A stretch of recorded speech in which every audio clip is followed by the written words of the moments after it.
chaîne Eden Monite et pour les plus anciens, la chaîne de Jacques Addy. Je suis très heureuse de vous retrouver les amis. Merci à tous les abonnés d'être restés présents sur la chaîne. Alors pourquoi je vous fais cette vidéo? Je l'avoue, j'ai longtemps hésité à la faire car je ne voulais pas tout mélanger. Enfin, ça c'était mon point de vue à l'époque. Mon absence, elle est due à un épuisement total en fait. Ici, je vais me mettre à nu, je vais vous raconter tout. Enfin presque, on va garder un peu de mystère quand même. Durant cette absence, et pour ceux qui me suivent, vous connaissez déjà cette histoire, j'ai écrit mon livre sur mon histoire personnelle et pas que.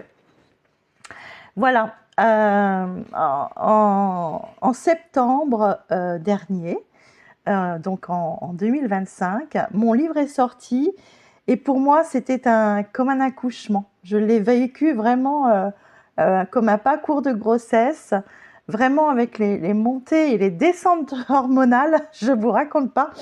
Et c'est peu de le dire, je pense. Et cet accouchement, c'était une délivrance pour moi. Et le bonheur de pouvoir tenir ce bébé dans les bras, bon bah là, c'était pas un bébé, c'était mon livre. Et j'étais vraiment très heureuse de le tenir enfin dans la main. Donc je vous disais que j'avais longuement hésité à vous partager cela parce que si je vous le partage, il faut que je vous raconte mon histoire. Et je ne fais pas cela pour être plainte ou victimisée, même si c'est le cas, bien sûr, je suis une victime et je le revendique maintenant, aujourd'hui. Je n'ai plus cette position de l'imposteur. Non, je fais cela car vous avez le droit de savoir pourquoi j'avais disparu. Mon livre m'a redonné le goût de me battre, de faire face au quotidien de tous les jours de la vie. Mon histoire, elle est dure, mais elle m'a amenée à vous et à cette chaîne. Donc alors, je vous fais un bref résumé de l'éveil d'un amour amnésique. C'est le titre de mon livre. J'ai écrit ce livre pour guérir, clôturer un cycle de ma vie, même si je vivrai toujours avec cette histoire. Mais j'ai décidé de rester et de ne pas sombrer. Soit on décide d'avancer ou de se relever, ou soit on reste à terre. Et moi, j'ai décidé de dire oui à la vie, un grand oui. Le 5 juillet 2019, j'ai été victime d'une tentative de féminicide de la part de mon ex-mari. J'ai vécu l'enfer durant toute cette journée, car il m'a laissée pour morte. Je vous passe les détails, les amis. Je m'en suis sortie puisque je vous parle aujourd'hui et merci à la force de vivre.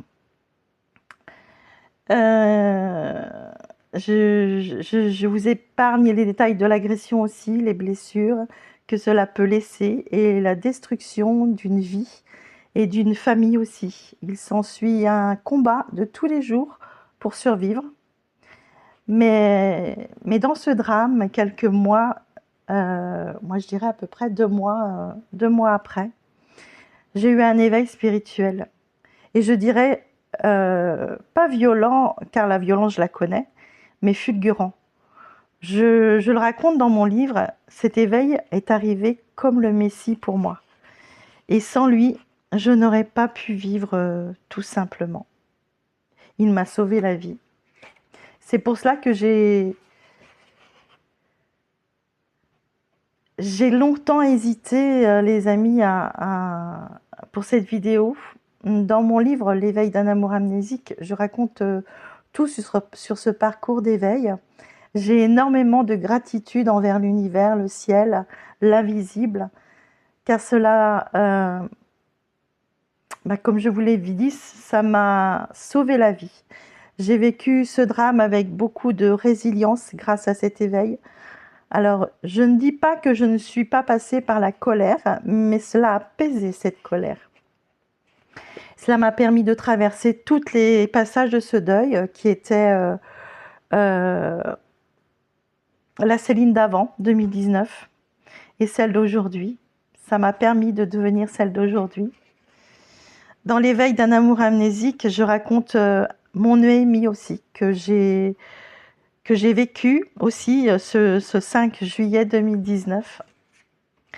J'ai vécu tant de choses depuis, vous vous en doutez, ça fait plus de 6 ans maintenant. Je suis passée par des phases de vie tellement, mais tellement irrégulières. Je vous parle ouvertement là aujourd'hui. Aujourd'hui, mon livre, eh bien, il est sorti et mon agresseur, car je l'appelle comme cela maintenant, eh bien, mon agresseur aussi. Je ne vis pas dans la peur. Il y a quelques mesures de prise, mais les lois, pour certains de ces hommes, ne comptent pas. Puis je vais prendre la parole maintenant de cette femme agressée et presque morte.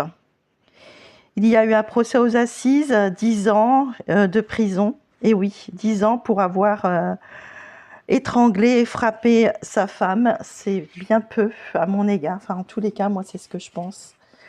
Et au bout de 5 ans, monsieur est dehors avec un bracelet électronique. Et de 6 ans, monsieur est libre comme l'air. Et oui. Eh bien moi, cet air, il m'a coupé le souffle lorsque j'ai su qu'il était sorti, presque sans restriction. Ces hommes, ils sont dangereux même après, et je dirais surtout après. Car avant, nous, les femmes, eh bien on est aveugles. On peut être aveugle, apeurée, et certaines amoureuses même, pour ne pas voir les signes avant-coureurs qu'on nous met sur le chemin. J'en ai eu tellement, et je les ai peut-être... je n'ai peut-être pas voulu les voir, je ne sais pas. La société est encore trop inactive. Certains se disent « Oh, encore une qui parle de ça ». Ça, c'est une vie. Des vies qui sont enlevées tous les jours. Et à cause... pardon. Et à ceux qui portent ce voile-là sur les yeux, ou l'indifférence face au féminicide, je leur dis, en disant ça, et en disant ça à ceux qui vraiment qui pensent ça, je garde là une bienveillance totale envers eux. Ne fermez pas les yeux. Demain, et je ne l'espère vraiment pas, mais vraiment pas pour vous, sera peut-être votre sœur, votre mère, votre tante, votre grand-mère, votre nièce, car il n'y a pas d'âge. Il n'y a pas d'âge. Non. Et on n'oublie pas les hommes aussi qui sont parfois battus, victimes aussi. Ne restez pas dans l'indifférence ou dans le sarcasme. Parfois derrière ça, mais c'est pas parfois, c'est tout le temps, il y a des vies. Et aujourd'hui, là, j'ai une pensée pour toutes celles qui ne sont plus là pour parler à ma place. Mon livre, c'est mon histoire, mais celle de tant d'autres. Et par cette vidéo, je peux également ouvrir les yeux, et si je peux ouvrir les yeux à une de vous, ou celles qui ne les ont pas encore ouverts, ou peur de partir, faites-le. Votre vie, vous en avez qu'une, et elle mérite que vous la viviez très longtemps, et heureuse. Alors, choisissez-vous. Voilà mes amis, j'ai fini, j'en ai fini. J'ai envie de dire mes étoiles, parce que vous avez été, cette chaîne pour moi, ça a été un miracle, ça a été mon soutien pendant des années, je dis pendant 5 ans. Et puis je vais sûrement revenir petit à petit, mais peut-être sous une nouvelle forme. Enfin, je vous expliquerai ça au moment venu. Si vous souhaitez avoir le lien pour mon livre, eh bien écoutez, je vous ai mis le lien sous la vidéo. Je vous remercie de m'avoir écouté et je vous rappelle que le soleil se couche tous les jours, mais il se relève chaque matin. Je vous embrasse très fort et pour cette vidéo, c'était Céline Loira Lumière.